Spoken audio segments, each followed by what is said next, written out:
At 63, architect Claire Whitmore thought she'd mapped out the rest of her life with precision.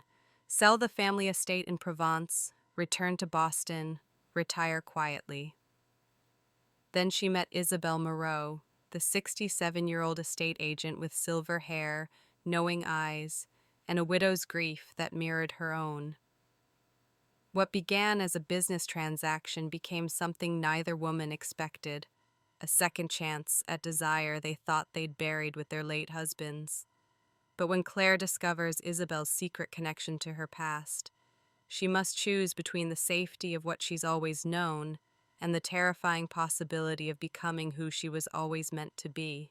The Provençal sun hit the limestone walls of Maison Bellevue like a lover's hand. Warm, insistent, familiar. Claire Whitmore stood in the overgrown garden, her linen shirt already clinging to her back, and wondered why grief always smelled like lavender.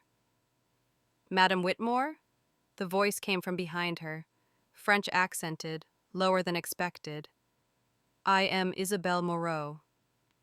Claire turned and felt something shift in her chest, a sensation she hadn't experienced in the 3 years since David's death.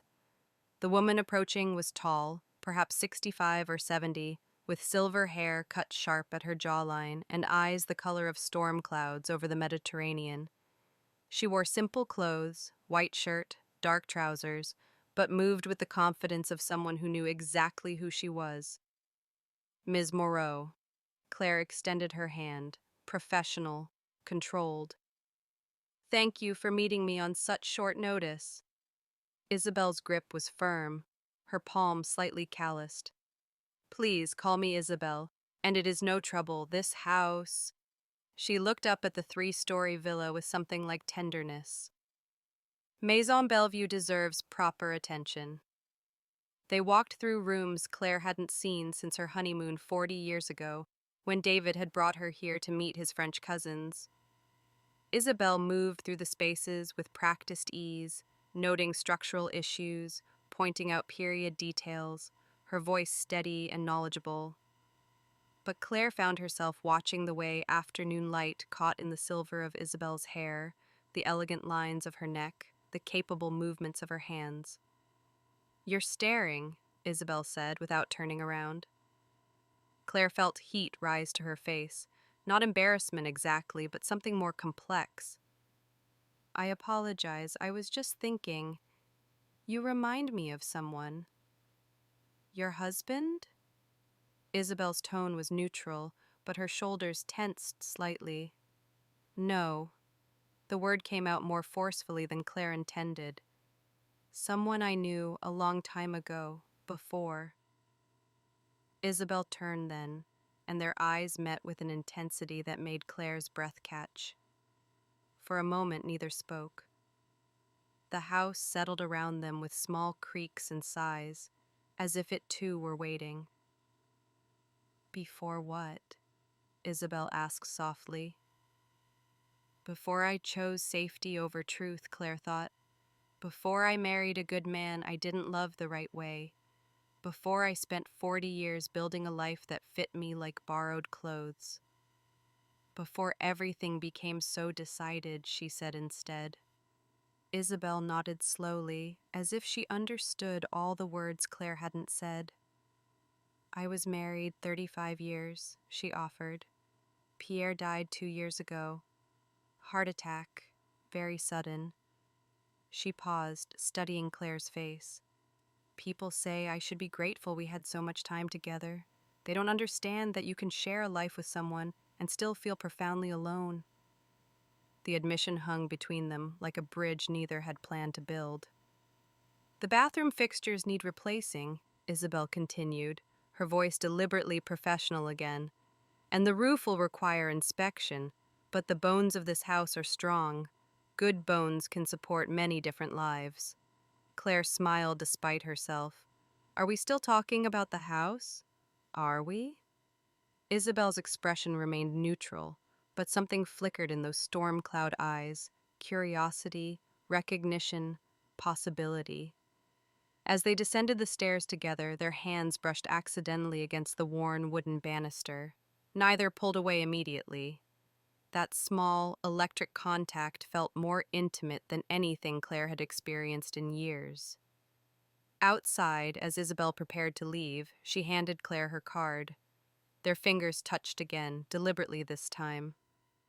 "If you need anything," Isabelle said, "anything at all." Claire watched her drive away in a dusty Citroën, feeling more awake than she had in decades. 3 days passed before Claire called, though she'd picked up the phone a dozen times. Each night she lay in her hotel room, staring at Isabelle's card on the nightstand, feeling ridiculous. She was 63 years old, for God's sake. Too old for whatever this feeling was. This hummingbird flutter in her chest, this hyper-awareness of her own skin. But on the fourth morning, she dialed. "I was wondering," she said when Isabelle answered, "if you might have time to show me some of the local galleries. I'm thinking of commissioning a piece for the house, before I sell it." The pause on the other end lasted just long enough to make Claire's heart race. "I have time today," Isabelle replied, "if that suits you." They met at a small gallery in Lourmarin, where a local artist displayed abstract landscapes, bold strokes of ochre and azure that captured something essential about the light here. Claire found herself standing before a painting of two figures, barely suggested, their forms bleeding into the background. "What do you see?" Isabelle asked, standing close enough that Claire could smell her perfume, something with bergamot and cedar. "Possibility," Claire said quietly. "Or maybe loss. I can't tell which." "Perhaps they're the same thing." Isabelle moved closer still. "My husband knew, about me, about the women I'd loved before him." Claire's breath stopped. "And he married you anyway?" "We were friends, good friends. We built a life that worked for us." Isabelle's voice carried no regret, only statement of fact. But friendship, even deep friendship, isn't the same as passion. Isn't the same as wanting someone so much you feel turned inside out. "No," Claire whispered. "It isn't." They left the gallery and walked through narrow streets, past stone walls covered in climbing roses. Isabelle led them to a small park overlooking the valley, where they sat on a bench beneath a spreading plane tree. "I need to tell you something," Isabelle said, "about the house, about your husband's family." Claire's stomach tightened. "What about them?" "My mother worked at Maison Bellevue in the 1960s. She was the housekeeper for your husband's aunt, Marguerite." Isabelle paused, choosing her words carefully. "Marguerite never married. She lived there with her companion, a woman named Sylvie. Everyone knew. No one spoke of it." "I don't understand." "Your husband inherited that house knowing its history, knowing that two women loved each other there for 40 years. Isabelle turned to face Claire directly. "My mother said Marguerite told her once that the house held happiness for those brave enough to claim it." Claire felt something crack open inside her. "Why are you telling me this?" "Because when you walked into that garden 4 days ago, you looked exactly the way my mother described Marguerite looking at Sylvie the first time they met. Like someone who'd just recognized herself in another person's eyes." The world seemed to tilt. Claire gripped the bench, overwhelmed by the weight of this moment, this crossroads she hadn't known she was approaching. "I was engaged once," Claire heard herself say, "to a woman, Sarah. I was 23. My parents found out." The memory tasted like ash. "They said I was confused, sick. They sent me to a therapist who promised to help me. So I helped myself by running away from the only person I'd ever truly wanted. I married David 6 months later. He was kind, patient. He never knew why I sometimes cried after we made love." Isabelle took Claire's hand, their fingers intertwining naturally, perfectly. "I'm not asking you for anything," Isabelle said softly. "I just thought you should know you're not the first woman to feel what you're feeling in that house. And those women, they were happy. For 40 years, they were happy." Claire looked at their joined hands, hers with age spots and prominent veins, Isabel's with calluses, and a thin white scar across the knuckles, both beautiful in their honest imperfection. "What if I don't know how?" Claire whispered. "What if I've forgotten how to want something just for myself?" Isabel smiled then, a smile that transformed her entire face. "Then perhaps it's time to learn again. It's..." The invitation arrived by text. Simple, direct. "Dinner at my place, tomorrow, 8 p.m. Claire stared at her phone for 10 minutes before typing back, "Yes." She changed clothes 4 times, finally settling on a dark blue dress that made her feel simultaneously elegant and exposed.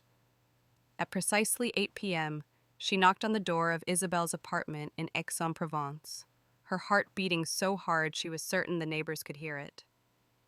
Isabelle answered in black trousers and a silk blouse the color of cognac, her silver hair still damp from the shower.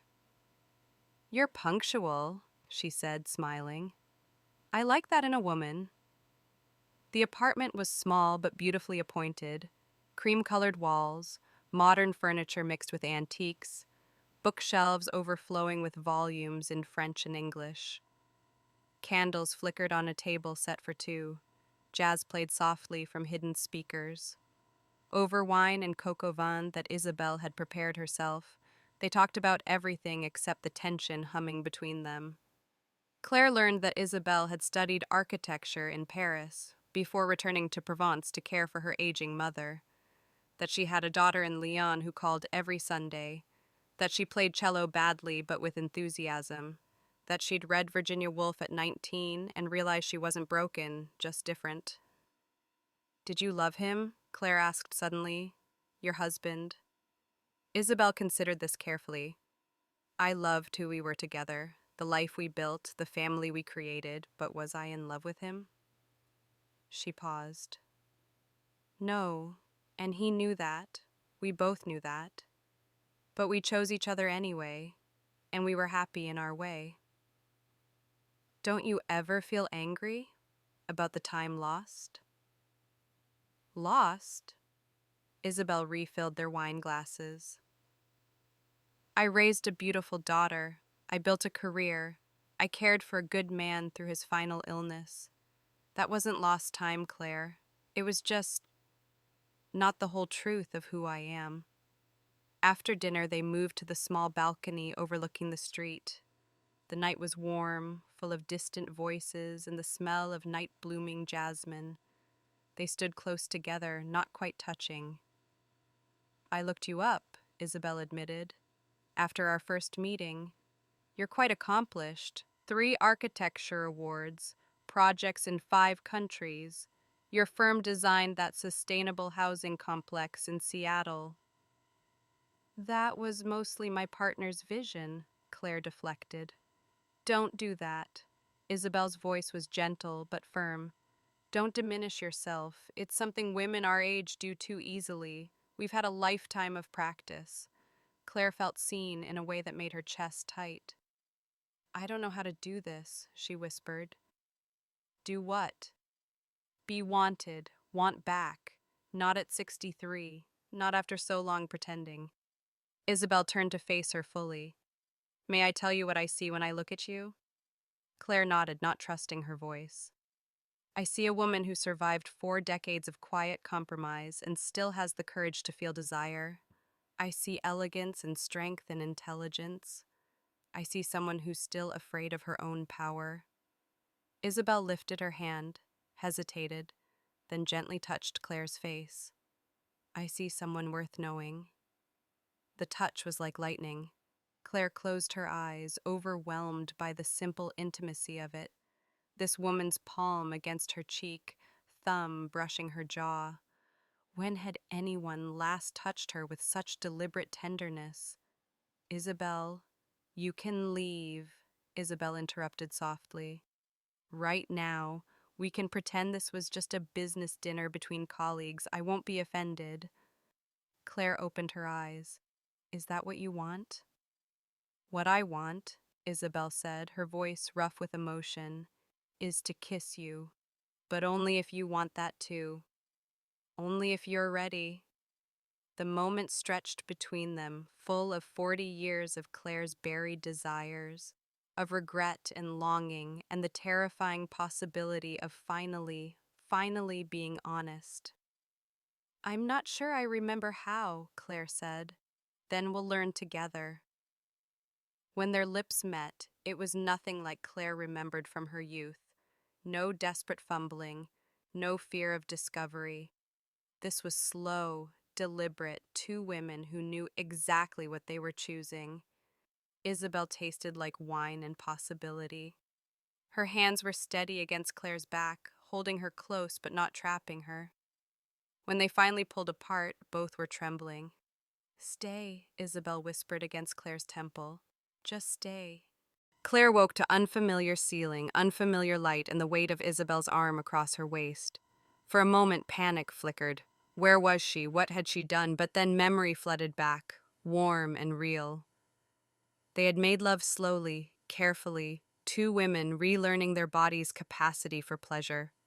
Isabelle had been patient, attentive, and when Claire cried afterward, not from sadness but from the overwhelming relief of finally being seen, Isabelle had simply held her and understood.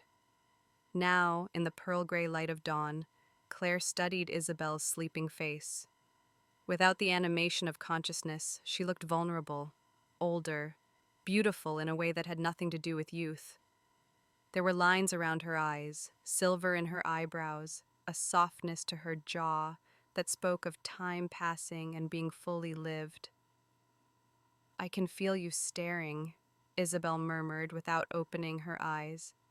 I'm trying to memorize this, Claire admitted, in case it's the only time. Isabelle's eyes opened then.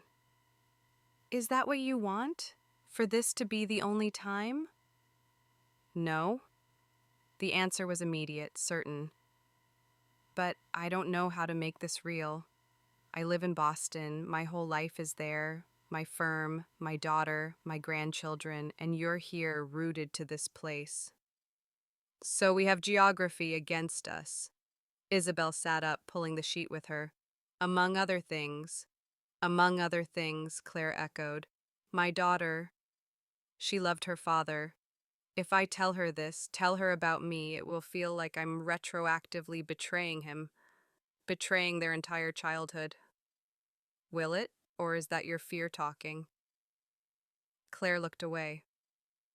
When David was dying, he held my hand and said, "Promise me you'll find happiness." I said yes because that's what you say. But I think he knew.